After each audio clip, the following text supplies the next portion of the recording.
Hello, everybody. Welcome to another episode of Reality Is, where words do come to life. Make sure you subscribe and hit that notification bell so you too can know when I upload other videos. And don't forget to like and comment. All right. So let's talk about Cook County Jail. Why don't we? So today they had a fire, and they had to move some individuals around in Cook County Jail on today. But here is my question. What is the protocol when a fire happens in Cook County Jail?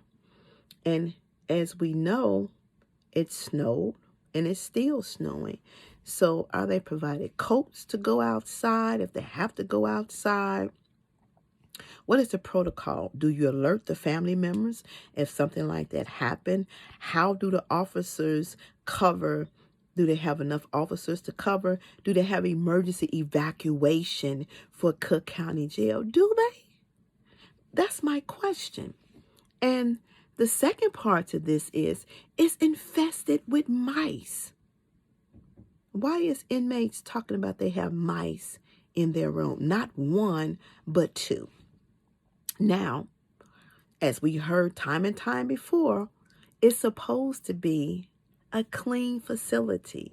It's supposed to be up to par. They're supposed to be doing everything they need to do. And some of you all may say, well, they're inmates. What do you expect? They're still human beings. What do you expect?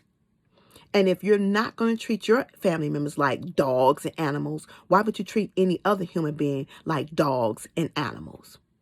What's the problem? And here's my thing too. Why did they stop allowing them to get vitamins inside? Because you changed the commissary and they no longer get vitamins. You are not going to make sure they stay in the best of health. So those inmates have to figure out the best of their ability to make sure they keep their bodies intact.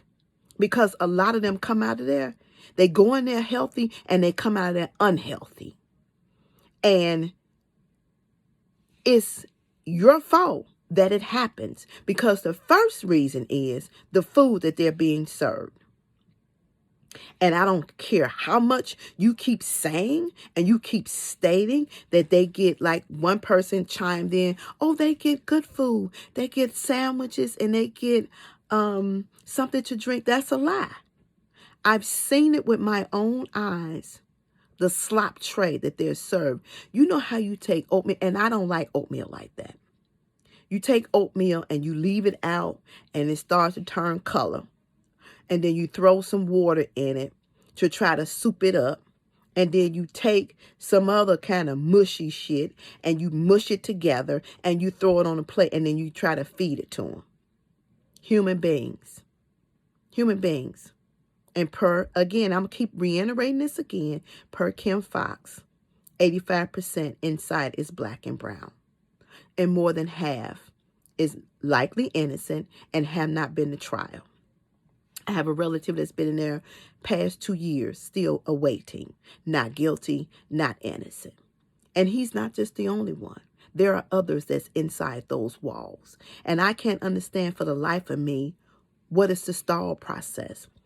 We've seen for the last couple of months, we've seen police officers that was caught on video. And I'm going to keep reiterating this until you all understand. It sinks in like water sinks in a sponge.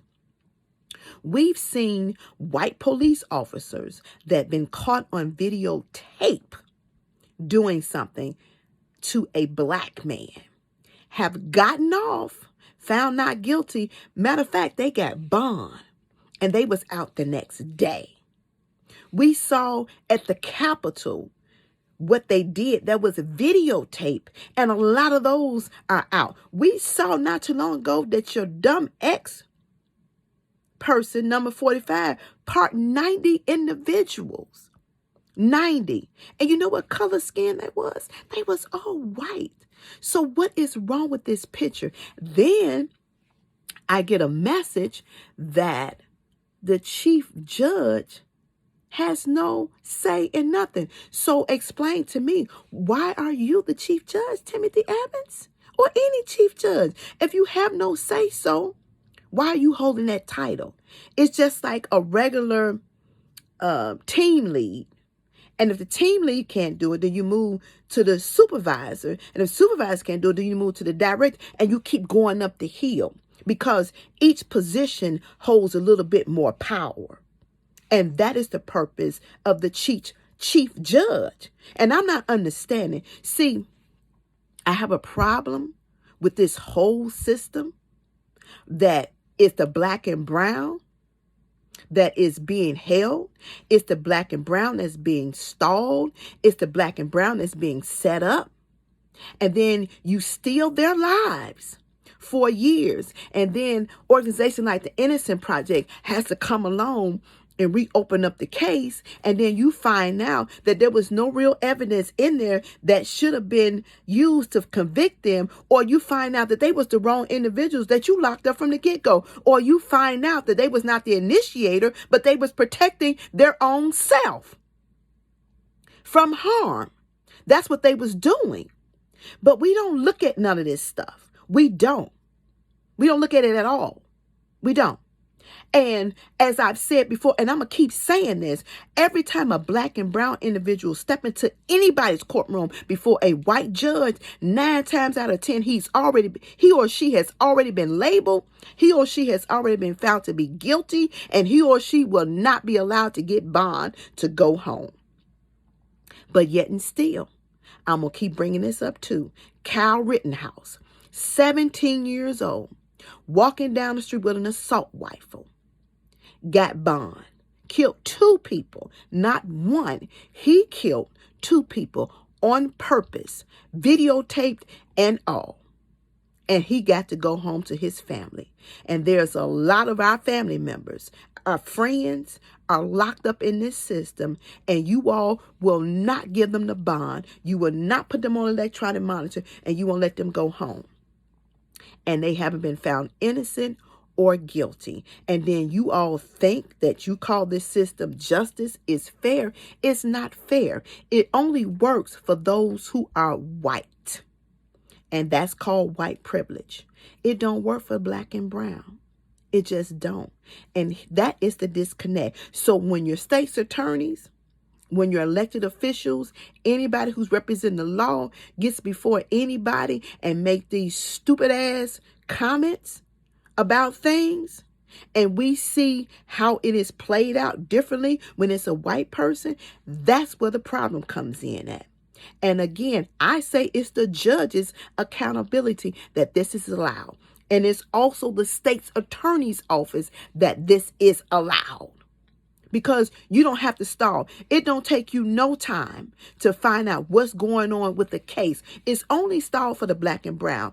And the ulterior reason why you all stall is because you want our kind, our ethnic race, to plea bargain. And half of them are not guilty. And I'm not saying, I want you to understand me really. I'm not saying that there are not individuals out here that live a life of crime, because there are. But you don't know the history of some of these individuals. You don't. You think you know, but you don't.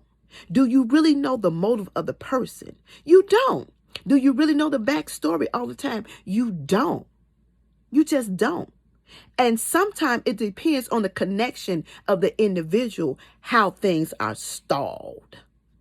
So if they have inside connections, they have connection with the police department, they have connection with politicians or whatever it may be, depends on the level of privileges you get.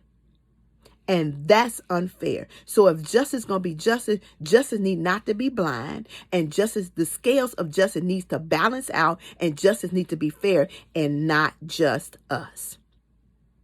And all these organizations that you say you represent prison reform and you have not stepped up to the plate across these United States, I got a problem with you. I got a whole problem with you. I really do. And for our state's attorney and any other elected official, and also the judges that's not doing what they should do to close these cases, y'all can close the white people cases quick. Ain't no problem with that. None whatsoever. When the police officer shot Laquan McDonald, they got to go home. We have to go through hell. We have to protest to get you all to do the right thing. And it's caught on video. But like I said, I saw the video the other day. Somebody posted on Instagram. 2 cops pulled this black boy over. The cop was searching him, and the other cop was going in the trunk. He nudged the officer, took the gun out of his back pocket, and stuck it in the trunk. But see, if we didn't have cameras, if we didn't have all this people in filming, we would have no leverage whatsoever. And here is the problem. Because you wear a badge, because you hold a gavel, don't mean that you're right. Don't mean that you're honest, and don't mean that you're fair.